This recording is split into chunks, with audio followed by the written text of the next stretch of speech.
আমাদের একজন শ্রোতা কিছু অসাধারণ সোর্স পাঠিয়েছেন আর তার সাথে একটা অদ্ভুত প্রশ্নও জুড়ে দিয়েছেন। মহাভারতের সর্বশক্তিমান পিতামহ ভীষ্ম শরশয্যায় শুয়ে আছেন, ইচ্ছা মৃত্যুর বর আছে তার। তবুও তিনি প্রাণত্যাগ করছেন না, একটা বিশেষ দিনের জন্য অপেক্ষা করছেন। প্রশ্নটা হলো কেন? মানে বছরের অন্য কোনো দিন নয়, ঠিক আজকের দিনটিকেই তিনি কেন বেছে নিয়েছিলেন? প্রশ্নটা খুবই চমৎকার, আর এর উত্তরটা কিন্তু শুধু পুরাণের মধ্যে আটকে নেই। আমাদের শ্রোতা যে সোর্সগুলো পাঠিয়েছেন সেগুলো দেখলেই বোঝা যায় উনি ঠিক এই যোগসূত্রটাই ধরতে চেয়েছেন। দেখুন না, প্যাকেজটার মধ্যে পৌরাণিক কাহিনীর বিশ্লেষণ যেমন আছে, তেমনই আছে জ্যোতির্বিজ্ঞানের ওপর একটা আর্টিকেল, আবার বাংলার গ্রামীণ সংস্কৃতি নিয়েও একটা গবেষণাপত্র, এমনকি বিভিন্ন রাজ্যের উৎসব নিয়ে একটা ট্র্যাভেল ব্লগও আছে। ঠিক তাই। তাহলে চলুন আজ আমরা এই সব কটা সুতোকে এক করার চেষ্টা করি। দেখা যাক এই মকর সংক্রান্তির গভীরে আসলে কি লুকিয়ে আছে। এটা কি শুধুই বাঙালির পিঠে পুলি খাওয়ার পৌষ পার্বণ, নাকি এর পেছনে জড়িয়ে আছে নিখুঁত মহাকাশ বিজ্ঞান, গভীর আধ্যাত্মিক বিশ্বাস আর আর গোটা ভারতবর্ষের সংস্কৃতির এক বিশাল যোগসূত্র? আমারও তাই মনে হয়। তাহলে বিজ্ঞান দিয়ে শুরু করা যাক, কি বলেন? কারণ শ্রোতার পাঠানো জ্যোতির্বিজ্ঞানের আর্টিকেলটা বেশ কিছু জটিল বিষয়কে খুব সহজ করে দেখিয়েছে। হ্যাঁ, ওটা খুবই ভালো একটা লেখা। শুরুটা মকর সংক্রান্তি শব্দ দুটোকে ভেঙে করলেই সবচেয়ে সুবিধা হবে। আর্টিকেলটাতেও সেভাবেই শুরু করা হয়েছে। হ্যাঁ, ঠিক। সংস্কৃতে মকর মানে হলো মকর রাশি, ইংরেজিতে যাকে আমরা ক্যাপ্রিকন বলি। আর সংক্রান্তি শব্দটার মানে হলো সঞ্চালন, বা সোজা কথায় বললে এক রাশি থেকে অন্য রাশিতে প্রবেশ করা। তার মানে সূর্যের মকর রাশিতে প্রবেশ, এটা তো প্রতি বছরই হয়। কিন্তু ওই আর্টিকেলে উত্তরায়ণ বলে একটা বিষয়ের উপর খুব জোর দেওয়া হয়েছে। এই উত্তরায়ণ আর সংক্রান্তির মধ্যে সম্পর্কটা ঠিক কি? খুব গুরুত্বপূর্ণ একটা প্রশ্ন তুলেছেন। জ্যোতির্বিজ্ঞান অনুযায়ী আজকের দিনে সূর্য ধনু রাশি থেকে মকর রাশিতে ঢুকে, আর ঠিক এই ঘটনাটাই হলো উত্তরায়ণের শুরু। আচ্ছা, মানে গত 6 মাস ধরে, অর্থাৎ কর্কট সংক্রান্তি থেকে সূর্য যেন দক্ষিণ গোলার্ধের দিকে একটু বেশি ঝুঁকেছিল। এই সময়টাকে বলা হয় দক্ষিণায়ন। আচ্ছা আচ্ছা, মানে ওই সময় তো আমাদের এখানে দিন ছোট হয়ে আসে, রাতগুলো লম্বা হয়, হেমন্ত শীতের ওই সময়টা। একদম ঠিক তাই। আর আজ থেকে সেই চক্রটা ঠিক উল্টো দিকে ঘুরতে শুরু করছে। আজ থেকে সূর্যের উত্তরমুখী যাত্রা শুরু হলো। তার মানে এবার থেকে দিন একটু একটু করে বড় হতে থাকবে। হ্যাঁ, এবার থেকে প্রকৃতিগতভাবেই দিন বড় হবে আর রাত ছোট হবে। এটা চলবে একেবারে কর্কট সংক্রান্তি পর্যন্ত। সূর্যের এই যে উত্তর দিকে যাত্রা, এটাই হলো উত্তরায়ণ। এই জায়গাটায় আমার খুব আকর্ষণীয় লাগছে। মানে একটা নিখাদ মহাজাগতিক ঘটনাকে মানুষ কিভাবে আধ্যাত্মিকতার সঙ্গে জুড়ে দিচ্ছে। দীর্ঘ রাত বা অন্ধকারকে তো সাধারণত একটা নেতিবাচকতার প্রতীক হিসেবেই দেখা হয়। একদম।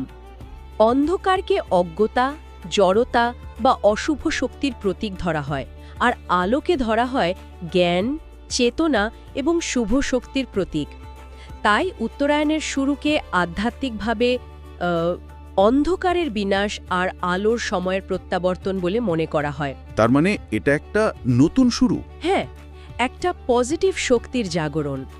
এই কারণেই দিনটা এত পবিত্র। পৃথিবীর প্রায় সব প্রাচীন সভ্যতাতেই কিন্তু সূর্যের এই যাত্রাপথ বদলকে ঘিরে কোনো না কোনো উৎসব হতো। এই যে আপনি আলোর সময়ের সূচনার কথা বললেন, এই ধারণাটাই কি বাংলায় পৌষ পার্বণে অন্যভাবে প্রকাশ পায়? মানে নতুন ফসলের মধ্যে দিয়ে একটা নতুন শুরুর আনন্দ। বিজ্ঞানের এই জগৎ থেকে চলুন এবার আমাদের শ্রোতার পাঠানো বাংলার গ্রামীণ সংস্কৃতি বিষয়ক গবেষণাপত্রটার দিকে তাকাই। খুব সুন্দরভাবে দুটো বিষয়কে জুড়লেন। হ্যাঁ, উত্তরায়ণের এই নতুন শুরুর ধারণাটাই বাংলায় নতুন ফসলের উৎসবের সঙ্গে একেবারে মিলেমিশে গেছে। বাঙালির কাছে এই উৎসব মানেই তো পৌষ পার্বণ। এর কেন্দ্রে আছে 3টে জিনিস: অগ্রহায়ণে ওঠা নতুন আমন ধানের চালের গুঁড়ো, সদ্য গাছ থেকে নামানো খেজুরের রস থেকে তৈরি পাটালি গুড়, আর গরুর খাঁটি দুধ। এই 3টে জিনিসই তো প্রকৃতির নতুন উপহারের প্রতীক। আহা, নামগুলো শুনলেই তো জিভে জল চলে আসে। পাটিসাপটা, গোকুল পিঠে, আশকে পিঠে, চুষি পিঠে, আর অবশ্যই দুধ পুলি। এগুলো তো শুধু খাবার নয়, এগুলো আমাদের সংস্কৃতির অংশ, তাই না? শীতকালের মা ঠাকুমাদের ভালোবাসার প্রকাশ। একদম। ওই গবেষণাপত্রটায় একটা খুব ইন্টারেস্টিং প্রথার কথা বলা আছে, আউনি বাউনি। এটা ঠিক কি? আউনি বাউনি বাংলার এক অতি প্রাচীন কৃষিভিত্তিক প্রথা। নতুন ধান ওঠার পর সেই ধানের শীষ দিয়ে মেয়েরা এক বিশেষ ধরনের গিট তৈরি করে, অনেকটা বিনুনির মতো দেখতে। তারপর সেই গিট দেওয়া ধানের শীষ বাড়ির সবচেয়ে পবিত্র জায়গায়, যেমন ধানের গোলা, ঠাকুরঘর বা টাকা পয়সা রাখার সিন্দুকে বেঁধে রাখা হয়। কিন্তু কেন? এর পেছনের বিশ্বাসটা কি? এটা কি শুধু সাজানোর জন্য? না না, এর পেছনে গভীর বিশ্বাস কাজ করে। মনে করা হয় এর মাধ্যমে ফসলের দেবী মা লক্ষ্মীকে সারা বছরের জন্য ঘরে বেঁধে রাখা হলো। বিশ্বাসটা হলো এতে সংসারে কখনো অন্নের অভাব হবে না, সমৃদ্ধি বজায় থাকবে। এটা আসলে প্রকৃতির প্রতি, ফসলের প্রতি এক ধরনের কৃতজ্ঞতা জানানো। চমৎকার। তাহলে পৌষ পার্বণ শুধু খাওয়া দাওয়ার উৎসব নয়, এটা ফসলকে সম্মান জানানো আর প্রকৃতির চক্রের সঙ্গে নিজেদের জুড়ে নেওয়ার একটা উৎসব। কিন্তু এই খাওয়া দাওয়ার বাইরেও তো এই দিনের একটা বিশাল পৌরাণিক তাৎপর্য আছে। আমাদের শ্রোতা যে দুটো পৌরাণিক সোর্স পাঠিয়েছেন, তার একটা গঙ্গাসাগর মেলা নিয়ে। হ্যাঁ, এই দিনেই তো পশ্চিমবঙ্গের সাগরদ্বীপে বসে বিশ্বের দ্বিতীয় বৃহত্তম জনসমাগম, গঙ্গাসাগর মেলা। ঠিক। এর পেছনের পৌরাণিক কাহিনীটা কপিল মুনি এবং সগর রাজার 60,000 পুত্রকে নিয়ে। কাহিনীটা তো অনেকেরই জানা। অহংকারী সগর রাজার ছেলেরা কপিল মুনির ধ্যানভঙ্গ করলে তিনি অভিশাপ দিয়ে তাদের ভস্ম করে দেন। হ্যাঁ হ্যাঁ, আর তাদের আত্মমুক্তি পাচ্ছিল না। তাদের মুক্তির জন্যই তো ভগীরথের গঙ্গা আনায়ন। ঠিক। সগর রাজার বংশধর ভগীরথ কঠোর তপস্যা করে গঙ্গাকে পৃথিবীতে নিয়ে আসেন। কিন্তু গঙ্গার প্রচণ্ড গতিবেগ পৃথিবী ধারণ করতে পারবে না বলে মহাদেব তাকে তার জটায় ধারণ করেন। বিশ্বাস করা হয় ঠিক এই মকর সংক্রান্তির পুণ্যতিথিতেই দেবী গঙ্গা মহাদেবের জটা থেকে মুক্তি পেয়ে পৃথিবীতে নেমে আসেন এবং সাগরদ্বীপে কপিল মুনির আশ্রমের কাছে সাগরে মিলিত হন। তার পবিত্র স্পর্শেই সগর রাজার সন্তানরা মোক্ষ লাভ করে। আর সেই কারণেই এই দিনে গঙ্গাসাগরে পুণ্যস্নানের এত মাহাত্ম্য। একটা কথা তো খুব প্রচলিত আছে, সব তীর্থ বারবার, গঙ্গাসাগর একবার। এর মানে কি এই যে এখানে আসাটা খুব কঠিন ছিল বলেই এমনটা বলা হতো? একদম। দুর্গম পথ, প্রতিকূল পরিস্থিতি সব মিলিয়ে অতীতে গঙ্গাসাগরে পৌঁছানো ছিল জীবনের ঝুঁকি নেওয়ার মতো। তাই একবার দর্শন করতে পারাকেই জীবনের পরম প্রাপ্তি বলে মনে করা হতো। আচ্ছা, এবার আসা যাক মহাভারতের সেই প্রসঙ্গে যা দিয়ে আজকের আলোচনা শুরু হয়েছিল। হ্যাঁ, পিতামহ ভীষ্মের সরসজ্জায় অপেক্ষা। তিনি তো ইচ্ছা মৃত্যুর বর পেয়েছিলেন, তাহলে এত যন্ত্রণা সহ্য করে অপেক্ষা করছিলেন কেন? তিনি অপেক্ষা করছিলেন সূর্যের উত্তরায়ণের জন্য, অর্থাৎ এই মকর সংক্রান্তির দিনের জন্য। কিন্তু কেন? প্রাচীন ভারতীয় দর্শন অনুযায়ী উত্তরায়ণের এই 6 মাসকে বলা হয় দেবযান বা দেবতাদের পথ। এই সময়টা অত্যন্ত শুভ বলে মনে করা হয়। বিশ্বাসটা হলো এই পবিত্র সময়ে যখন পৃথিবীতে আলোর প্রভাব আর ইতিবাচক শক্তি বাড়তে শুরু করে, সেই সময় স্বেচ্ছায় দেহ ত্যাগ করলে আত্মা জন্ম মৃত্যুর চক্র থেকে মুক্তি লাভ করে। সোজা কথায় বললে মোক্ষ প্রাপ্তি হয়। তার মানে দক্ষিণায়নের সময়টাকে ধরা হতো পিতৃযান বা পূর্বপুরুষদের পথ, যে পথে গেলে আত্মাকে আবার পৃথিবীতে ফিরে আসতে হতে পারে। একেবারে ঠিক ধরেছেন। তাই মহাজ্ঞানী ভীষ্ম সমস্ত শারীরিক কষ্ট সহ্য করেও মোক্ষ লাভের জন্য এই শুভ সময়ের অপেক্ষায় ছিলেন। ভাবুন, একটা মহাজাগতিক ঘটনাকে ঘিরে কত গভীর বিশ্বাস, দর্শন আর পৌরাণিক কাহিনী জড়িয়ে আছে। সত্যি তাই। আর এখানেই ভারতবর্ষের আসল সৌন্দর্য। উৎসব একটাই, সূর্যের উত্তরায়ণ, কিন্তু সারা দেশে এর কত ভিন্ন ভিন্ন রূপ। আমাদের শ্রোতা যে ট্রাভেল ব্লগটা শেয়ার করেছেন, তাতে তো কয়েকটা রাজ্যের ছবি দেওয়া আছে। মহারাষ্ট্রের ছবিটায় দেখলাম সবাই একে অপরকে লাড্ডুর মতো কিছু একটা দিচ্ছে। হ্যাঁ, মহারাষ্ট্রে আজকের দিনে সবাই একে অপরকে তিল আর গুড়ের লাড্ডু দেয় আর বলে তিল ঘুর গিয়া গোড় গোড় বোলা। এর মানে কি? মানে হলো তিল আর গুড় খাও আর মিষ্টি মিষ্টি কথা বলো। এর মাধ্যমে পুরনো ঝগড়া, মনোমালিন্য ভুলে গিয়ে নতুন করে সম্পর্ক শুরু করার বার্তা দেওয়া হয়। কি মিষ্টি একটা প্রথা! এর পেছনে কি কোনো স্বাস্থ্যকর কারণও আছে? অবশ্যই। আয়ুর্বেদের দৃষ্টিকোণ থেকে দেখলে তিল আর গুড় দুটোই শরীরকে উষ্ণতা দেয়। তাই কনকনে শীতে এই খাবারগুলো শরীরের জন্য খুব উপকারী। এটা শুধু প্রথা নয়, এর পেছনে একটা প্রাচীন স্বাস্থ্যবিজ্ঞানও কাজ করছে। আর গুজরাটের ছবিটা তো অসাধারণ, পুরো আকাশ রঙিন ঘুড়িতে ঢেকে গেছে। হ্যাঁ, গুজরাতে এই উৎসব উত্তরায়ণ নামেই পরিচিত এবং এর প্রধান আকর্ষণ হল ঘুড়ি উৎসব। শুধু ভিটামিন ডি তৈরির জন্য রোদে থাকা নয়, এর সাথে জড়িয়ে আছে একটা বিরাট সামাজিক উৎসবের মেজাজ।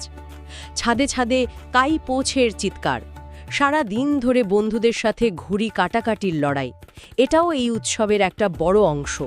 সামাজিক বন্ধনকে আরও দৃঢ় করে। ব্লগে দক্ষিণ ভারতের পোঙ্গল উৎসবের কথাও লেখা আছে। পোঙ্গল শব্দটার নাকি একটা বিশেষ অর্থ আছে।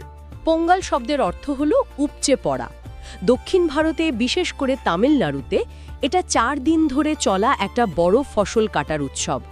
উৎসবের মূল দিনে বাড়ির বাইরে নতুন মাটির ভাণ্ডিতে নতুন চাল, দুধ আর গুড় দিয়ে এক বিশেষ ধরনের পায়েস রান্না করা হয়। সেই পায়েস যখন উনুনের আঁচে ফুটতে ফুটতে ভাণ্ডি থেকে উপচে বাইরে পড়ে, তখন সবাই একসাথে পোঙ্গালো পোঙ্গালো বলে চিৎকার করে ওঠে। এই উপচে পড়াটা কি সমৃদ্ধির প্রতীক? একদম। উপচে পড়া দুধ, ভাতের পায়েসকে আগামী বছরের সমৃদ্ধি, প্রাচুর্য আর মঙ্গলের প্রতীক হিসেবে দেখা হয়। এই পোঙ্গল সবার আগে সূর্য দেবতাকে ভোগ হিসেবে নিবেদন করা হয়, নতুন ফসলের জন্য কৃতজ্ঞতা জানিয়ে। তাহলে দেখা যাচ্ছে মকর সংক্রান্তি, পৌষ পার্বণ, উত্তরায়ণ বা পোঙ্গল নাম যাই হোক না কেন, এই দিনটার মূল সুর কিন্তু দুটো: উত্তরায়ণ এবং কৃতজ্ঞতা। অন্ধকার থেকে আলোয় উত্তরায়ণ, পুরনো থেকে নতুনে উত্তরায়ণ, আর প্রকৃতির প্রতি কৃতজ্ঞতা, কৃষকের প্রতি কৃতজ্ঞতা, আর আমাদের পরিবারের সেই মানুষগুলোর প্রতি, বিশেষ করে মা, দিদিমাদের প্রতি, যারা হাড় কাঁপানো শীতেও আমাদের জন্য পিঠে তৈরি করেন। এই সংযোগটাই আসল। আধুনিকতার ভিড়ে, ব্যস্ত জীবনে আমরা অনেক সময় আমাদের এই শিকড়কে ভুলে যাই। এই উৎসবগুলো শুধু কিছু নিয়ম বা প্রথা নয়, এগুলো আমাদের পরিচয়ের অংশ। এগুলো আমাদের মনে করিয়ে দেয় আমরা কোথা থেকে এসেছি। আলোচনার শেষে এসে একটা অন্যরকম প্রশ্ন মাথায় আসছে। শ্রোতার পাঠানো ওই বাংলার গ্রামীণ সংস্কৃতি বিষয়ক গবেষণাপত্রটা পড়তে গিয়ে ভাবছিলাম, বলুন। আমরা সবাই পাটিসাপটা, দুধপুলি বা গোকুল পিঠের মতো খুব জনপ্রিয় পিঠেগুলোর কথা জানি, কিন্তু এমন কি কোনো পিঠের কথা ভাবা যায় যা হয়তো একসময় খুব জনপ্রিয় ছিল, আমাদের ঠাকুমা দিদিমাদের আমলে ঘরে ঘরে তৈরি হতো, কিন্তু আজকের প্রজন্ম হয়তো তার নামও শোনেনি? যেমন ধরুন চন্দ্রপুলি বা মুগ ডালের ভাজা পিঠে। এই নামগুলো এখন আর তেমন শোনা যায় না। খুব আকর্ষণীয় একটা প্রশ্ন। এটা নিয়ে ভাবা দরকার। সময়ের সাথে সাথে তো অনেক কিছুই হারিয়ে যায়, রান্নাবান্নাও তার ব্যতিক্রম নয়। আমার মনে আছে ছোটবেলায় আমার ঠাকুমা এক ধরনের পিঠে বানাতেন, নাম সরু চাকলি। এখনকার প্যানকেকের মতো, কিন্তু নোনতা। এখন আর প্রায় দেখাই যায় না। এমন অনেক আঞ্চলিক বা পারিবারিক পিঠের রেসিপি থাকতে পারে যা এক প্রজন্ম থেকে আরেক প্রজন্মে হয়তো ঠিকভাবে পৌঁছায়নি। এই হারিয়ে যাওয়া স্বাদ আর স্মৃতির সংযোগটা খুঁজে বের করাটাও কিন্তু আমাদের সংস্কৃতির শিকড়কে চেনারই একটা অংশ। ঠিক। এই ভাবনাটা না হয় আমাদের শ্রোতাদের জন্যই তোলা রইল। এমন কোনো হারিয়ে যাওয়া পিঠের কথা কি তাদের মনে পড়ে যা তাদের শৈশবের সঙ্গে জড়িয়ে আছে? আজকের আলোচনা এখানেই শেষ করছি। এই শীতে প্রিয়জনের সাথে ঐতিহ্য আর ভালোবাসার উষ্ণতা ভাগ করে নিতে ভুলবেন না। এক বাটি গরম নলেন গুড়ের পায়েস বা ধোঁয়া ওঠা ভাপা পিঠে ভাগ করে নেওয়ার আনন্দই আলাদা। কারণ স্বাদ হয়তো একসময় ফুরিয়ে যায়, কিন্তু স্মৃতিটা আজীবন থেকে যায়। সবাইকে শুভ মকর সংক্রান্তি।